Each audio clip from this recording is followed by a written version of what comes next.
¿Qué es el versionamiento del software? Aquí tenemos su definición, nos dice lo siguiente. El versionamiento hace referencia a la práctica de asignar números o etiquetas a las diferentes versiones de un software o un conjunto de herramientas. Estas versiones representan cambios, mejoras o actualizaciones en el software y permiten a los desarrolladores y a los usuarios visualizar la evolución de la plataforma. Aquí nos están diciendo que el software tiene diferentes versiones y a cada una de esas versiones es costumbre asignarle números o etiquetas. Y cada una de estas versiones y de estos cambios representan mejoras o actualizaciones. Y eso permite ver la evolución de la plataforma. ¿A qué hace referencia a plataforma?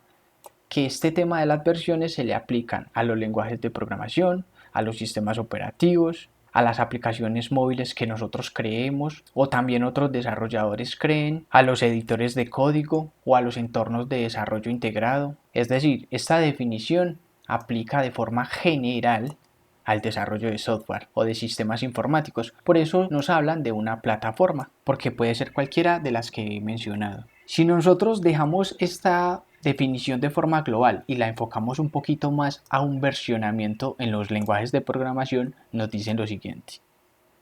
El versionamiento en los lenguajes de programación y en sus SDK, Software Development Kit, es un sistema de etiquetas que se utiliza para indicar cambios y mejoras en las herramientas que componen todo el ecosistema del lenguaje. Este etiquetado permite visualizar la evolución del lenguaje y garantizar la compatibilidad de las aplicaciones creadas con una plataforma específica, ya sea Python, Java, C#, C o C++.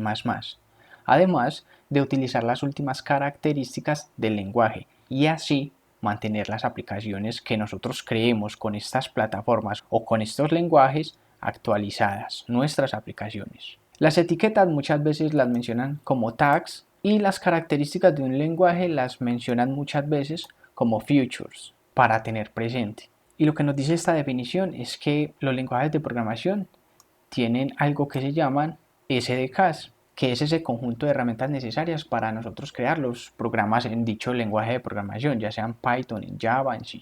Hay un conjunto de herramientas ya predefinidas que nos permiten escribir código en dicho lenguaje de programación y a eso se le conoce como el SDK. Y su esencia es la misma. Hay unas versiones, con cada versión hay un cambio y unas mejoras, y esas mejoras están relacionadas al ecosistema del lenguaje de programación. Esto nos permite a nosotros como desarrolladores ver la evolución del software o del lenguaje. ¿Por qué? Porque el software tiene un primer momento, un segundo momento, un tercer momento. Entonces cada uno de esos momentos lo identificamos gracias a su versionamiento. Y eso crea como una línea de tiempo y nos permite ver dónde empezó el software, dónde está el software y hacia dónde va. Si va a tener más soporte o no va a tener más soporte. Entonces eso crea una línea de tiempo muy valiosa que a nosotros como desarrolladores nos guía, nos da luces, y eso pasa en el software en general, no solo en los lenguajes de programación. Y la idea es conocer esas características para que las aplicaciones que nosotros creemos las mantengamos actualizadas o con un mejor rendimiento. Si nosotros bajamos un poquito más, es decir, ya vimos el versionamiento en el software en general, ahora lo vimos en un lenguaje de programación, ahora lo vamos a ver en Python, que es el de nuestro curso, versionamiento en Python, y aquí nos dicen. El sistema de versionamiento en Python consta de tres números, como X, Y y Z, y se separan por estos punticos, donde aquí miramos X, el número principal o mayor. ¿Qué nos dice? Nos dice lo siguiente. Representa la versión principal del lenguaje. Un cambio en este número generalmente indica que hay modificaciones importantes y posiblemente incompatibilidades con las versiones anteriores. Por ejemplo, el cambio de Python 2 a Python 3 representó una actualización importante con diferencias significativas en la sintaxis y el comportamiento del lenguaje. Este número es supremamente importante. Es el número principal y eso lo que te dice a ti es que si el lenguaje pasó de una versión a otra y se tocó este número, hay que tener en cuenta eso porque hay significativas diferencias en la sintaxis y en el comportamiento del lenguaje. Pero eso también depende. Un ejemplo, si vos vas a iniciar nuevo en Python, pues obviamente súper bien, Python 3. Pero si vos tenés una aplicación que te asignaron y está trabajando con Python 2, pues lo más recomendado es ver cursos o material relacionado a Python 2 porque le vas a dar mantenimiento y soporte a una aplicación que está construida en Python pero con Python 2. Y en la industria, allá afuera, las aplicaciones no evolucionan tan rápido como las características de estos lenguajes. Es decir, si una aplicación se creó con Python 2, va a seguir con Python 2 mucho tiempo, así ya estemos en Python 3. Pero esa aplicación va a seguir lo más que se pueda con Python 2 hasta que muera el sistema o hasta que migremos a Python 3. ¿Por qué? Porque eso necesita recursos económicos, recursos humanos, trabajo, tiempo, gente, necesita muchas cosas. Entonces las empresas no pueden estar cambiando tan rápido de versión en versión. Habrá unas que sí, habrá otras que no. Entonces, para que analicen eso, no es que Python 2 ya no me sirve. No, depende de las necesidades que vos tengas. Un ejemplo, si venís nuevo, obviamente sí es mejor Python 3, pero nunca se sabe si vos vas a la industria y te toca una aplicación que no sea Python 3 o que sea otro lenguaje de programación. Entonces te toca empezar a indagar cómo funciona su respectiva versión para que lo tengan en cuenta, pero esta versión es muy importante. Este es el punto de referencia para vos mirar, si tomo este curso o no lo tomo, si lo necesito o no lo necesito, en qué versión de Python estoy trabajando y demás. Vamos con el número secundario, que sería Y. Y es el menor, me dice lo siguiente.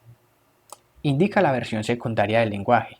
Este número se incrementa cuando se agregan nuevas características o mejoras importantes que son compatibles con la versión principal. Por ejemplo, de Python 3.7 a Python 3.8. Se agregaron nuevas características y mejoras significativas. Aquí nos están diciendo que este segundo número, que sería Y, se agrega nuevas características y mejoras, pero sigue siendo compatible con la versión principal. Entonces puedes tomar un curso que estoy en 3.1, este curso ya es 3.8, el curso de 3.1 también te sirve. ¿Por qué? Porque si hay nuevas características en Python 3.8, pero sigue siendo compatible con Python 3. Y el último, que es Z, me dice el número de parche, un micronúmero. Su definición nos dice, representa la versión de corrección de errores. Este número se incrementa cuando se lanzan correcciones de errores y actualizaciones menores que no añaden nuevas características importantes, pero solucionan problemas. Estas actualizaciones generalmente son compatibles con las versiones principales y secundarias existentes. El número Z nos dice eso. Este es el número de parches o corrección de errores y sigue siendo compatible con el número principal y con el número secundario.